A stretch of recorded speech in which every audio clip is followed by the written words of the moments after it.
Wala nang maraming paligoy-ligoy pa, diretso sa punto na. Maiksi lang ang komentaryo, pero diretso sa punto. Maraming kuro-kuro, may tiwali, may totoo. Dito, sa puntong diretso tayo. Punto, diretso. So ngayon mga kabunyog, mga kababayan, ang ano na ngayon, medyo nag-react dito ang Malacanang. Nag-react dito ang Malacanang kay Romualdez. Si Yussi Claire Castro nag-react. Sabi ni Yussi Claire Castro, medyo nga mali din yung statement na yun ni Yussi Claire Castro eh. Medyo mali. Ito wag ma-offend sa akin si Yussi Claire Castro. Sinabihan niya kasi si Romualdez na manahimik. Please keep quiet. O mayroon bang ginamit na term na please? Parang wala eh. Ang advice niya kay Romualdez, keep quiet, manahimik. Eh syempre makakarating kay Romualdez yun. Makakarating kay Romualdez yun. Sinabihan ni Yussi Claire Castro ng manahimik si Romualdez. At huminahon muna si presidential cousin and former House Speaker Martin Romualdez. Ito ang profesional na opinyon ni Palace Press Officer Claire Castro bilang isang trial lawyer. Kung ako ang lawyer niya, kung wala pang resolution, sabi mo wala kang kasalanan, di ba? Tingin ko, mananahimik lang muna ako unless yung sinasabi niyang yan nasa affidavit niya. Dahil iginiit naman daw ni Romualdez na wala siyang kinalaman sa flood control scandal at mukhang kumpiyansa ito, hindi raw muna niya pagsasalitain si Romualdez dahil nagmumukha raw itong galit sa takbo ng investigasyon. Tila nagtampo raw ang kongresista sa Office of the Ombudsman nang harangin nito ang kanyang travel request patungong Singapore for health-related reasons. Humingi din ng precautionary hold departure order ang Ombudsman sa Sandigan Bayan kasabay ng freeze order petition nila sa assets ni Romualdez bilang parte ng posibleng kaso ng money laundering. Depensa ni Romualdez, simulat sa pool, bukas siya sa lahat ng investigasyon. I will not allow myself to be turned into the scapegoat so that others who are actually accountable can walk away clean. I will not go alone. I will not be the fall guy for others.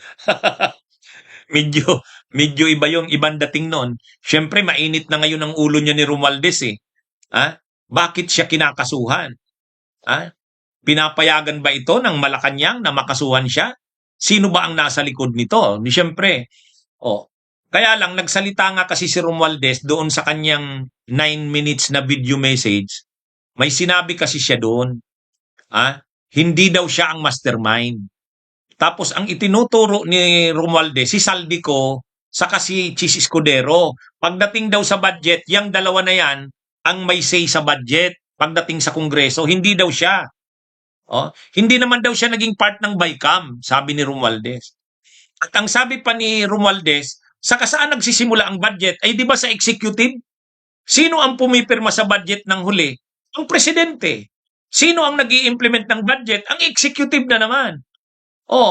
Bakit ako ang tinuturong mastermind? Ngayon, ang media ngayon sinasabi na parang tinuturo ni Romualdez ang executive. Saka si Saldico at saka si Chis Escudero. Siyempre, dahil executive yan, Malacanang yan. Kaya, ang comment ngayon ni Yussi Claire Castro, manahimik muna si Romualdez. Huwag mo nang masyadong magsasalita. Kaya sabi ni Yussi Claire Castro, advice ko kay former Speaker Martin Romualdez, keep quiet muna, manahimik muna. Pero ang pagkakasabi ni Yussi Claire Castro, ang ibig sabihin ni Yussi Claire Castro, masyadong mainit ang sitwasyon ngayon. Mas maganda kay former Speaker Martin Romualdez, labanan na lang itong kasong to. May mga magagaling naman siyang abogado, harapin niya na lang ito.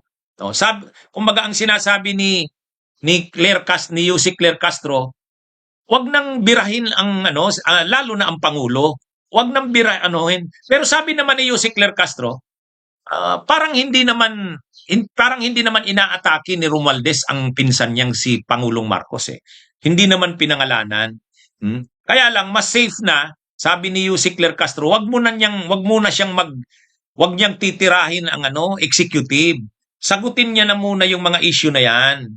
Yan yung Kaya dito, parang, syempre, dinidepensa ni Yussi Claire Castro ang Pangulo kasi tagapagsalita siya ng Malacanang. Kaya lang, medyo hindi maganda yung comment niya kay Martin. Ang sabi niya kay Martin, manahimik na lang. Pero ang ibig lang naman sabihin ni Yossi Claire Castro, ganito ang pagkakasabi niya. Kung ako, kliyente ko si Martin, ko ang abogado niya, a-advisean ko siya, huwag na munang magsalita. Hayaan nating harapin natin to. Ha? Kaya lang, unawain din ni Yossi Claire Castro si Martin, sabi nga ni Romualdez, matagal siyang hindi nagsalita. Nanahimik siya dahil hinahayaan niya ang proseso na gumulong. Pero hindi niya ine-expect na kakasuhan pala siya. Hindi niya ine-expect yun. Kaya nagsasalita siya ngayon. Kumbaga para sa kanya, seryoso na ito. Imaginin mo, i-freeze yung kanyang assets. Imaginin nyo, hindi na siya pinapabiyahe. May precautionary hold departure order na. Kaya sabi ni Martin Romualdez, hindi na ako pwedeng manahimik na lang. Hindi ako pwedeng manahimik na lang. Magsasalita na ako. Kasi matagal akong nanahimik kasi hinayaan ko ang proseso na gumulong. At tapos ngayon, makakasuhan ako ng ganito na ako ang sasabihin na parang mastermind. Hindi ako papayag niyan. Yan yung sinasabi ni Romualdez. Ay syempre naman, si Yossi Claire Castro, dinidepensahan niya ang Malacanang. Ang sinasabi niya, huwag na munang magsasalita si Martin kasi baka kung sino-sino pa ang sabihin niya, masaktan. Katulad niyan, syempre ang gusto ng mga DDS, mag-away si Martin Romualdez at ang pinsan niyang Pangulo ng Pilipinas. Pag salita ng salita si Martin, baka maatake niya, tamaan niya ang Pangulo ng Pilipinas, ay matutuwa niya ng mga DDS. Di ba? Kasi yun ang gusto nilang mangyari. Maglaglagan ilaglag ni Romualdez ang pinsan niya. Yun ang pinakahihintay nila. Anyway, ito mga kabunyog, mukhang umiinit na nga talaga tong isyung ito. Ngayon, marami sa aking nagtatanong, attorney, ano ba talagang totoo dyan? Ano ba talaga yan? Tinutuluyan na ba talaga si Romualdez? Laglagan na ba talaga yan? Anyway, mga kabunyog, mga kababayan, si Yossi Claire Castro, ang reaksyon niya, hindi niya naman tinitira talaga si Romualdez. Ang pagkakasabi ni Yossi Claire Castro, kung kliyente niya, si Martin Romualdez at siya ang abogado, a-advisean niya ito na wag nang magsalita. Hayaan na lang, harapin nila yan. Pero maunawaan din dapat ni Yossi Claire Castro si Martin Romualdez. Kasi ang sabi nga ni Martin Romualdez, matagal rin akong hindi nagsalita. Nanahimik ako sabi niya. Kaya lang, yung pananahimik ko, akala ko okay na. Akala ko, nagsumagot naman daw siya. Pero kinasuhan pa rin siya, ay hindi na pwede yan. Kaya sabi ni Romualdez, sasagot na siya, hindi na siya mananahimik. Ay lalo pa ngayon na siyempre, pinahold na ang kanyang pagbiyahe, hindi na pwede, may precautionary hold departure order na sa kanya. At lalo pa ngayon na yung assets niya naka-freeze, medyo mabigat sa kanya yon. Kay dating Speaker Martin Roy. Hindi niya inaasahan yan. Siyempre, pinsan niya ang Pangulo. Tapos siya dating Speaker. Tapos ngayon, tapos kasamahan niya pa sa administrasyon si Ombudsman Buying. Siyempre, si Buying Rimulya, politiko rin yan. Pangalawa, dating Secretary of Justice yan. Mag-brad pa sila sa fraternity. Kaya medyo talaga, mabigat.